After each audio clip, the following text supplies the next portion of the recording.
abonné leen ci suñu chaîne YouTube ngir jot saa su ne ay xibaar yu wér te wóor aju ci réew mi ak ci bitim réew. xam ne moo ñu fi dab comme nee nga du ngeen def acharnement xibaar bu ñeel ki nga xamante ni moom mooy Adama Fall bu APR nee na sànq ci 1h29 ci la ko publier mu ne dafa jot benn convocation boo xamante ne ni brigade cybercriminalité ñoom ñoo ko yónnee di kalaame goo xamante ne ni Guy Marius Sagna moom moo def kalaame googu ak waa mouvement am jëme ci moom ba ñu convoqué ko mu ne moom jàpp na ne moom mooy nekk premier opposant boo xamante ne ci régime bu Diomaye Faye ni mu ko bindee textuellement laa koy wax mentionné wu ci président si résumé Diomaye Faye bi nga xam ne jëlagul sax fonction moom moo ci njëkk a wuyu ji ci yoon ba tey muy wax ne dañ ko bëgg a xoqatal wala di ko tiital waaye nee na du seetaan loolu mu ngi jox rendez-vous ñëpp alxamis gi bu 10 heures jotee wetu bureau DAF ngir def déclaration am ci li nga xamante ne nii moom moo ñeel kalaame googu wala convocation boobule mu ne le combat continue vive la République daam par rapport ak moom ni mu waxee ni dafa jàpp ne dañ koy xoqatal dañ koy ñunatal te toogagoo leen sax bu baax di kalaame goo xamante ne nii ñii di ñooñi Guy Marius Sagna ñoom ñoo ko def di mouvement wu Guy Marius Sagna boobu la yow nan nga jàngatee li nga xamante ni moom la Adama Fall communiqué waa FRAPP pour être précis. nekk représentant FRAPP mooy lan FRAPP lu ci yoonu Bassirou Diomaye Faye. non il faut fa la Guy Marius Sagna bokk. non mais après. Guy Marius Sagna non daam il faut nag nga ngeen bañ ko soofantal nii parce que ñu doon jege le président Macky Sall dañ doon am problème ak ñu nekk ci opposition bi ñu jël lépp xëpp ko régime Macky Sall buñ ci waxee yi ci gën a rëy mën nañoo lim bu Mame Mbaye Niang. Bassirou Diomaye Faye jëlagul service sax. waaw loolu préciser na ko nee na jëlagul sax commencé koo xoqatal. non loolay waxi dof yi loolu mais xam nga Adama Fall problème de niveau la le niveau intellectuel est très bas man du ma wax ci waxu. bëgguma wax ci Adama Fall du enseignant la moo jiite enseignant. dama ne man li may wax xam na ko man xam na il est d'un niveau intellectuel très bas xam nga Sénégal nag nekk fii di wax ci télé yi et cetera dafa yomb des fois mais kooku qu'est-ce qu'il représente il ne représente rien c'est-à-dire que man ñun kay bu ñuy acharné wu xanaa duñu. moo jiite jàngalekatu APR yi dama lay laaj rek ci régime Macky Sall lan la ci mos a doon. dama la koo laaj. moo jiite jàngalekatu APR. non doucement loolu du fonction dama ne may ma rek. may ma rek kon da cee bokk rek. non moom jiitewul APR déglu ma rek dama ne ancien APR yi jiitewul leen sax d'abord mais dama ne ci régime mu Macky Sall pendant 12 ans lan la ci mos a doon. moo yoroon communication fait agence ASP. non il faut être sérieux mi ngi woon ci communication foofu. il faut être sérieux yorul benn communication xam nga lu mu yor. mu jógee fa dem ci wëndeelu xoolal uy ma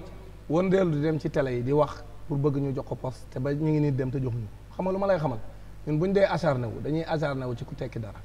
kooku wax naan dañuy acharné bu doon tey jii dañoo jël kàngam ci nguuru Macky Sall di acharné wu ci moom sax ñu mën a wax mais ko am représenté wul dara moom mosu ñu koo jox sax ndombay tànk dara pendant 12 ans même ñoom àndal teguñu ko fenn kooku man ñun ban importance la ñu amal donc il faut être sérieux wax boobu daal wax jàll nañ jàll ci leneen wax boobu du wax yow Diomaye jëlagul nguur waxagul ak juge waxagul ak kenn xamagul kenn ci état bi tabagul procureur tabagul dara kan lay manipuler xanaa ñëpp Macky Sall bàyyi lay manipuler il faut que les gens soient sérieux c'est-à-dire que moom soo tooñee nit mu porter la plainte mais da ngay dem rek bu dee diffamation la war a parce que moom temps yëpp il diffame les gens mi ngi diffamer extra mais su fekkente ni dañ koo woo ci mbirum diffamation na dem yóbbu ay preuve am rek mais jarul ay di victimiser wu comme ça parce que xoola moom il ne représente rien xam nga tamit wax xoolal gis nga wax bu dëngee nopp non bur bi tuddewu de nopp bi koy dégg mën koo dëggal xoola ñun bu ñuy acharné wu xam dañuy acharné wu ci ko am ku représenté dara mais moom il ne représente absolument rien mais kooku noonu booy acharné wu ci moom xam nga acharnement day am sens xam nga tey jii su ngeen ne ma woon dañoo acharné wu ci am ministre Macky Sall ñun war a acharné wu ñi tiit te jàpp dañoo nar a acharné wu ci ñoom te duñu acharné wu ci ñoom nañ dalal seen xel nañ lekk ba suur naan ba màndi bu dee defuñu dara parce que ñun duñu tooñ ñoom bokkuñu ak ñoom dañ doon tooñ dem acharné wu ci Ousmane Sonko te defu leen dara Ousmane Sonko mu sa sàcc alalu Sénégal mu sa yàqal dara Sénégal sénégalais yi bëgg ko ñu ni sénégalais yi du ngeen ko fi bëgg mais ñii ñoom li ñuy xalaat noonu c'est différent ku fi sàcc nag alalu Sénégal yoo xam si yaa ngi toog ci nen loolu nag man mënuma ci dara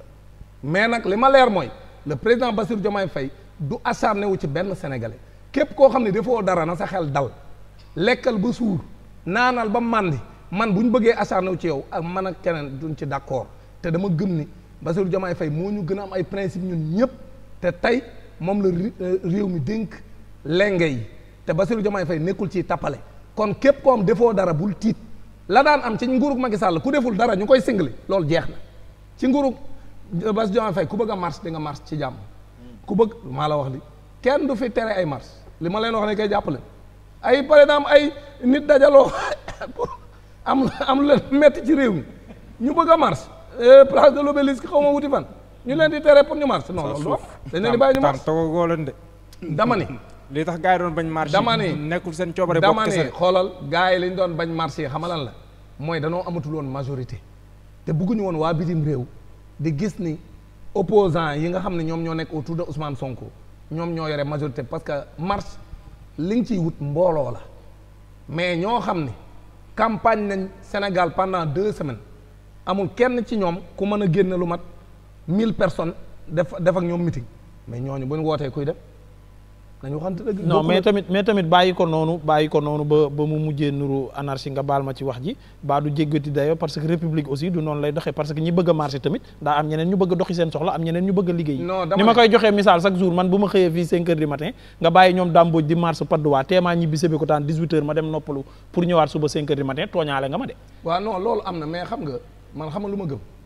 mooy constitution bi buñ ko tànk soppi wuñ ko ku bëgg a marche dañ ko bàyyi mu marche xamul tax saa waaye marche pour mu mën a gêner comme ni ñu koy waxee kooku mu drainer du mbooloo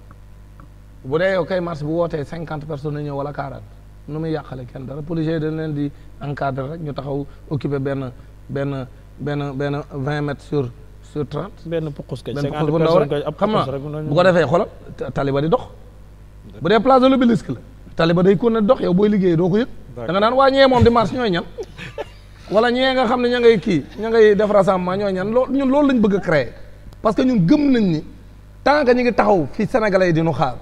ku woote marche kenn du dem. l'éducation kon moom di jéem a kii il cherche à faire le buzz mais buzz bi du jàll xamul tax parce que kuy manipuler état da ngay yor état Bassirou Diomaye Faye jëlagul lenge yi waxagul ak procureur waxagul ak ab ministre amagul gouvernement tegagul leen kooku léegi yow bu dee dañuy acharné wu ci moom comment da ngeen a gëm ni kon Bassirou Diomaye Faye mën na woo procureur ala ko moom procureur actuellement Macky Sall mooy kilifa non il faut xamaa wax buñ la waxee wax bu jub li mu wax ne xamal mooy wane amul niveau li ma lay wax problème niveau bi mu am d'accord c'est-à-dire il est d'un niveau intellectuel tellement bas que moom xoolal ay réaction épidermique lay am sur des choses man du ma ko seetaan du ma waxam parce que dama jàpp ne ñooñu bokkuñ ci ñi ma war a déglu wala ñoom parce que duñ la yokk dara amuñu benn njariñ day wër na lambari ci télé yu bëri pour yaakaar daan ko fal dara kenn falu ko dara ba nguur gaa ngi jeex parce que amul niveau bi et puis ñoom bu ñu ko doon fal sax duñ koy fal ban niveau intellectuel la am pour ñu koy jox dara donc loolu moo tax man seen yii ñuy wax nii man jàpp naa am benn njariñ moom daal bu dee daa jàppanteeg waa FRAPP man xaw ma lan moo ko waral je sais que daal moom il est tout le temps dans les télévisions di wax des conneries yi muy wax du bëri xamu ci dara parce que leer na ma ne du gis Macky Sall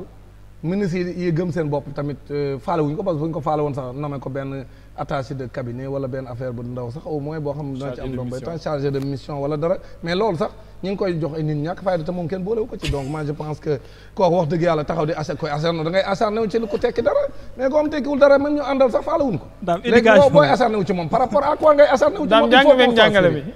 njàngale mi éducation bi loolu rek nag laa bëgg ñu wax ci parce que éducation bi tamit ak ni ko Mouhamed waxee dégguñu Diomaye mu creuser ci carrément. Mawlaya Sall. 10e édition Prophète Mohammed Day in America samedi le 20 avril 2024 ci New York ngën ji mbindeef yonent yàlla Mohammed sallallahu alayhi wa sallam ci bésu ñaar fukki fan ci weeru avril la gane si woon àdduna ci calendrier bi ànd ak jant bi bis boobee le Islamic Cultural Foundation of America ci njiital imam Mohamed Sakho ak mbooleem jullit yi di amal at mu jot ñaar fukki fan ci weeru avril ci New York muy bésub gën ji mbindeef yonent bi sallallahu alayhi wa sallam di bésub jullit yépp di ci woo jullit yépp di ci woo autorité étatique yi di ci woo diplomate yi di ci woo mbooleem daayira yi di ci woo association yi ak mbooleem communauté religieuse yi nekk ci États-Unis d'Amérique Prophet Mohammed Day in America ñaar fukki fan ci weeru avril ci New York 740 Delafield Avenue Staten Island New York Prophet Mohammed Day in America ñu ciy woo mbooleem jullit yi